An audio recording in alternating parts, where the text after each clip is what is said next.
Hello दोस्तों, स्वागत है एक बार फिर आप सभी का आपके अपने यूट्यूब चैनल पीएस क्लासेस पर। तो दोस्तों, जैसे कि आप लोग जानते हैं कि हम जो छात्र अलीगढ़ मुस्लिम यूनिवर्सिटी में कक्षा 11 में एडमिशन लेना चाहते हैं, तो हम उन लोगों के लिए द कॉन्सेप्टम वाली बुक का सॉल्यूशन करा रहे हैं स्टूडेंट। ठीक है, जिसमें अपना पहला अध्याय चल रहा है मैथमेटिक्स से, जिसका नाम है संख्या पद्धति। ठीक है, तो इससे पिछले वीडियो लेक्चर तक मैंने इस अध्याय के तहत नंबर सिस्टम, जिसका नाम है संख्या पद्धति, यानी इस चैप्टर के आपके प्रश्न संख्या 35 तक के सवाल को सॉल्व किया था। तो आज के इस वीडियो लेक्चर में मैं प्रश्न संख्या 36 और इससे आगे के सवालों को सॉल्व करूंगा।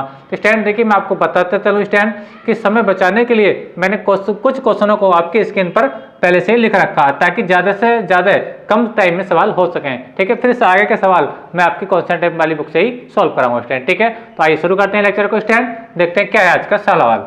आज का पहला सवाल देखिए 36 है, निम्न में कौन परिमेय है। इसमें ये कहा स्टूडेंट कि ये नंबर लिखे हैं 4 यहाँ पर स्टूडेंट। ठीक है, अब इसमें एक पूछा कि इसमें कौन रैशनल नंबर कौन सा है, परिमेय संख्या कौन सी है। ठीक है, तो इसको कैसे समझेंगे, आसान तरीके से समझेंगे। देखिए, वर्गमूल 49/101। तो जहाँ 101 क्या है, एक अभाज्य संख्या है। कहते बेटा अभाज्य संख्या है, वो वर्गमूल के अंदर अभाज्य संख्या होती है तो वो क्या होती है, निश्चित ही अपरिमेय होती है। तो यानी ये ऑप्शन बिल्कुल गलत है स्टूडेंट। ठीक है, अच्छा जब इसको सोल्व करेंगे 32/64 को, है ना, तो 32 का कितना हो जाएगा, 32 आ जाएगा, और 64 नहीं, यानी ये बचेगा आपका 1/2 वर्गमूल के अंदर स्टूडेंट। ठीक है, अब 1/2 वर्गमूल के अंदर 2 बचेगा, तो बनते एक पूर्ण वर्ग संख्या है, तो हम वर्गमूल का लगाएंगे 2 पर लगाएंगे स्टूडेंट। ठीक है, तो ये भी क्या है, वर्गमूल में आ रहा है 2, यानी अभाज्य संख्या वर्गमूल के अंदर है, तो ये भी क्या आपकी परिमेय नहीं होगी स्टूडेंट। ठीक है, अच्छा इसकी बात करते हैं 99 की। ठीक है, सो 91 की। ठीक है, तो देखिए अब मैं इसको अगर सोल्व करूँ स्टूडेंट, ठीक है, तो ये 81 तो 9 का वर्ग है, 81 तो 9 का वर्ग है, लेकिन 91 किसी का वर्ग नहीं है ना, यानी ये क्या है, एक विषम संख्या है, तो वर्गमूल 91 पर आ जाएगा। ठीक है स्टूडेंट, तो ये भी एक क्या है, परिमेय संख्या नहीं है। हाँ, इसकी अगर बात करते हैं तो देखिए यहाँ पे थोड़ा संबंध बनता है। डी ऑप्शन को देखिए, इसको सोल्व करेंगे, अगर मैं इसमें 2 से भाग लगाता हूँ, 2 से भाग लगाऊँ तो आएगा आपका बेटा 49, और ये आएगा आपका बेटा 64। कितना आएगा, 64, 2 से भाग करने पर। ठीक है, और वर्गमूल आपका ये आ गया। अब जानते हैं 7 का वर्ग होता है 49। ठीक है, और मतलब 49 का वर्गमूल होता है 7 और 64 का वर्गमूल होता है 8, तो यानी 7/8। ठीक है, यानी ये किस रूप में बेटा, p/q के फॉर्म में लिखी हुई है। क्यों, परिमेय संख्या क्या होती हैं, जो p/q की फॉर्म में लिखी होती है वो परिमेय संख्या कहलाती हैं। तो इसका डी ऑप्शन बिल्कुल राइट होगा। कौन सा ऑप्शन आपका, 98/128, ये एक परिमेय संख्या है। ठीक है, बाकी ये तीनों परिमेय संख्या नहीं है स्टूडेंट। ठीक है, तो कौन सा ऑप्शन ठीक है आपका, 98/128 को सॉल्व करेंगे, 2 से भाग करेंगे, 49/64 आएगा, ये 7 का वर्गमूल हो जाएगा, ये 8 का वर्गमूल हो जाएगा, 7/8 यानी p/q की फॉर्म में है स्टूडेंट। ठीक है, आई होप समझ में आ रहा हो, तो आपका डी ऑप्शन बिल्कुल राइट होगा। चलते हैं अपने नेक्स्ट क्वेश्चन को। नेक्स्ट क्वेश्चन क्या देखिए, क्वेश्चन नंबर 37 ने कहा निम्नलिखित में कौन अपरिमेय है। देखिए यहाँ पे इसका जस्ट अपोजिट पूछा है, जस्ट अपोजिट। यहाँ पे पूछा था परिमेय कौन है, इसमें पूछा है कि अपरिमेय कौन है। ठीक है, देखिए 64/36, तो ये 8 का वर्ग है, यानी 64 का वर्गमूल कितना हो जाएगा, 8 हो जाएगा। ठीक है, और 36 का वर्गमूल कितना हो जाएगा, 6 हो जाएगा। तो ये तो परिमेय हो गई, p/q की फॉर्म में स्टूडेंट। ठीक है, कहने का मतलब मेरा ये है कि 64/36 का मीनिंग क्या है, 8/6। तो 8/6 क्या है, एक परिमेय संख्या है। अच्छा बात करते हैं वर्गमूल 81 की, तो वर्गमूल 81 का वर्गमूल कितना होता है, 9 होता है, और 9 के नीचे 1 मान सकता हूँ, तो ये भी परिमेय है। हाँ देखिए, ये 15 क्या बेटा, एक अपरिमेय संख्या है। 15 का एक अपरिमेय संख्या है, क्योंकि 15 पूर्ण वर्ग संख्या नहीं है, इसलिए वर्गमूल से बाहर नहीं निकलेगी स्टूडेंट। ठीक है, तो आपका सी ऑप्शन बिल्कुल राइट होगा। ये क्या होगा बेटा, आपकी अपरिमेय संख्या होगी स्टूडेंट। ठीक है, आयोग का समझा, ये तो 7 ये वर्गमूल 49 का वर्गमूल हो जाएगा 7 और 9, तो ये तो परिमेय है, लेकिन पूछा है कि अपरिमेय, तो अपरिमेय कौन है, जो वर्गमूल के अंदर रखी है विषम संख्या। तो ये ऑप्शन आपका सी ऑप्शन बिल्कुल राइट होगा स्टूडेंट। ठीक है, अच्छा बात करते हैं क्वेश्चन नंबर 38 के था, दो संख्याओं का मासा कितना 25 है, लासा कितना आपका 50 है। ठीक है, तो संख्याओं का गुणनफल कितना होगा। तो देखिए संख्याओं का गुणनफल होता है, गुणनफल अगर हम निकालना चाहें संख्याओं का गुणनफल, तो गुणनफल बराबर होता है बेटा मासा गुणा लासा, संख्याओं का मासा गुणा संख्याओं का लासा। ठीक है स्टूडेंट, तो देखिए आपको दिया मासा कितना दिया है, यहाँ पे मासा देखिए यहाँ पे दिया आपका 25 यानी 25 दिया है, और लासा आपको दिया 50। ठीक है, कुछ भी नहीं करना, इसमें गुणा कर दीजिए, 0 ऐसे लगा लिए, 25 पंजे 125 यानी संख्याओं का जो गुणनफल आएगा वो 1250 आएगा, 1250। तो 1250 यानी आपका सी ऑप्शन बिल्कुल राइट होगा। यानी आपको दो संख्याओं का मासा दिया हो, लासा दिया हो, ठीक है, और आपसे गुणनफल पूछा जाए तो करना क्या होता है, दो संख्याओं का गुणनफल होता है मासा गुणा लासा, दोनों ही गुणा करो, कितना है 1250। तो आपका जो ऑप्शन नंबर सी बिल्कुल राइट है स्टूडेंट। ठीक है, उम्मीद कर रहा हूँ ये अच्छे समझ में आ रहा होगा स्टूडेंट। ठीक है, अगर लेक्चर आपको अच्छा लगा स्टूडेंट तो प्लीज़ वीडियो को भी लाइक कीजिए और शेयर करके बताइए कि लेक्चर आपको कैसा लग रहा है स्टूडेंट। ठीक है, चलिए आगे बात करते हैं क्वेश्चन नंबर 39। क्वेश्चन नंबर 39 है निम्नलिखित में कौन परिमेय है। देखिए कौन परिमेय है, यानी पहले वाली की तरफ सवाल है ना, जैसे आपका मैंने क्वेश्चन नंबर 36 को सॉल्व किया था। कौन परिमेय है, परिमेय बताना स्टूडेंट। देखिए इसको देखिए 3 × 3 और 3 × 7 21, यानी ये हो जाएगा आपका वर्गमूल 3/7।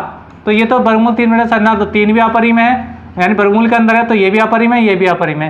कहने का मतलब ये है कि ये 3/7, ठीक है, पूर्ण वर्ग संख्या नहीं है, ये क्या होगी, अपरिमेय होगी। लेकिन परिमेय पूछा है तो ये ऑप्शन इसका बिल्कुल गलत होगा।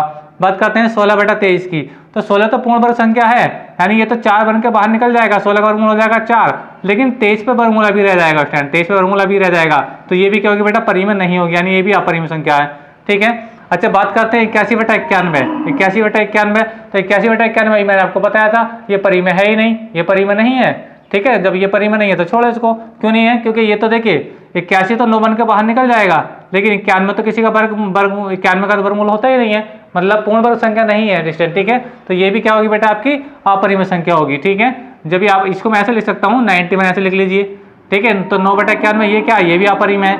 ठीक है, तो ये ऑप्शन गलत। हाँ, इसमें देखिए परिमेय पूछा है तो ये 7 का वर्ग है, तो ये 7 बन के बाहर निकल जाएगा और ये 8 बन कर निकल जाएगा।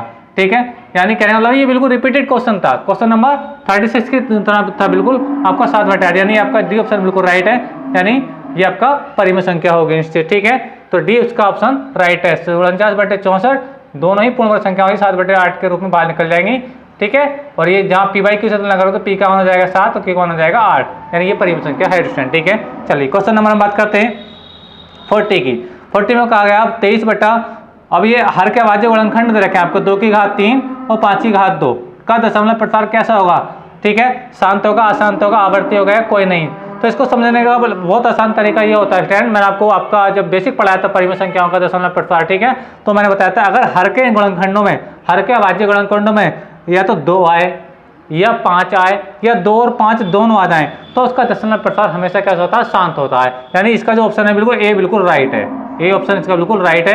यानी 23/2 की घात 3 और 5 की घात 2 का दशमलव प्रसार कैसा होगा, निश्चित ही शांत होगा, क्योंकि 2 की घात ये किस रूप में है, 2 की घात m और 5 की घात n के रूप में है। ठीक है, तो दशमलव प्रसार कैसा होगा इसका, शांत। बाकी ऑप्शन तीनों गलत, आपका जो आपका ए ऑप्शन है बिल्कुल राइट है स्टूडेंट। ठीक है, अच्छा बात करते हैं नेक्स्ट क्वेश्चन की, क्वेश्चन नंबर 31 की, 41 को।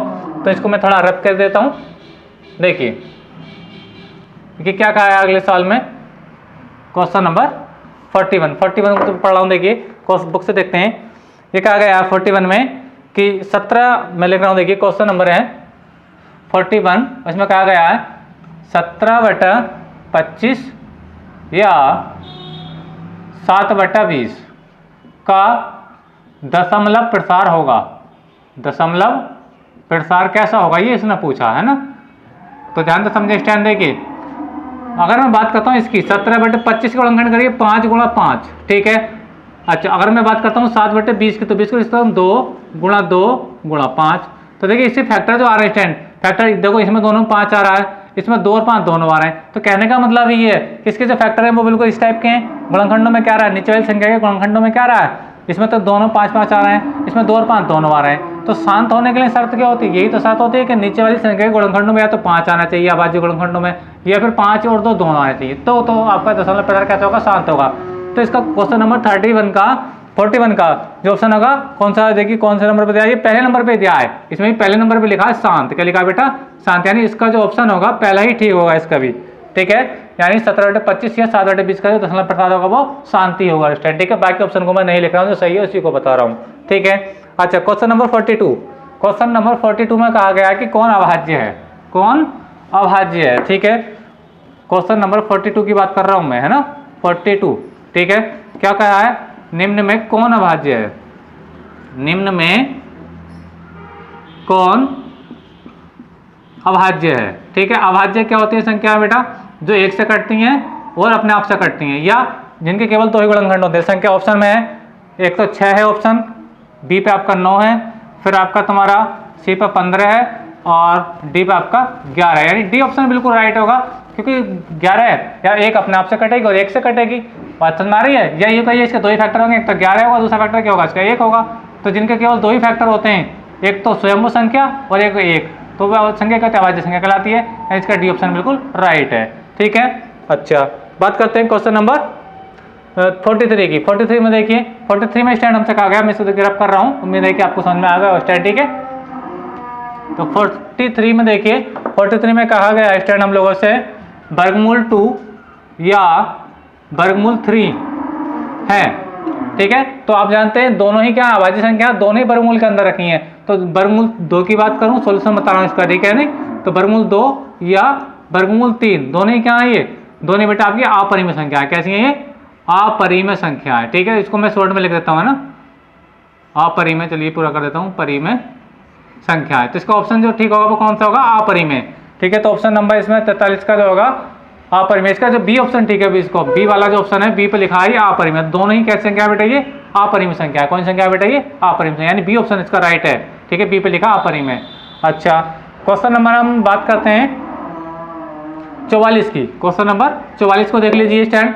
44 में हमसे कहा गया है, क्वेश्चन नंबर 44 में कहा गया है दो परिमेय संख्याओं के बीच कितनी परिमेय संख्या होती है ना। तो देखिए, दो परिमेय संख्याओं के बीच, परिमेय संख्याओं के बीच कितनी परिमेय संख्याएं होती हैं, परिमेय संख्याएं होती हैं स्टूडेंट। ठीक है, तो इसका देखिए मैं आपको बता चलूं, दो परिमेय संख्याओं के बीच में हमेशा याद रखना अनंत यानी अनगिनत परिमेय संख्याएं होती हैं। ठीक है, तो कौन सा ऑप्शन ठीक होगा, अनगिनत, या इसमें देखिए अनंत लिखा है तो आपका अनंत लगेगा, यानी दो परिमेय संख्याओं के बीच में अनंत परिमेय संख्या होती है, बहुत सारी परिमेय संख्या होती है। ठीक है, तो इसका ऑप्शन है क्वेश्चन नंबर पे ये आपका अनंत दिया है, डी नंबर पे। कितने नंबर, डी नंबर, यानी जो सही आंसर है मैं उसी को बता रहा हूँ, यानी अनंत।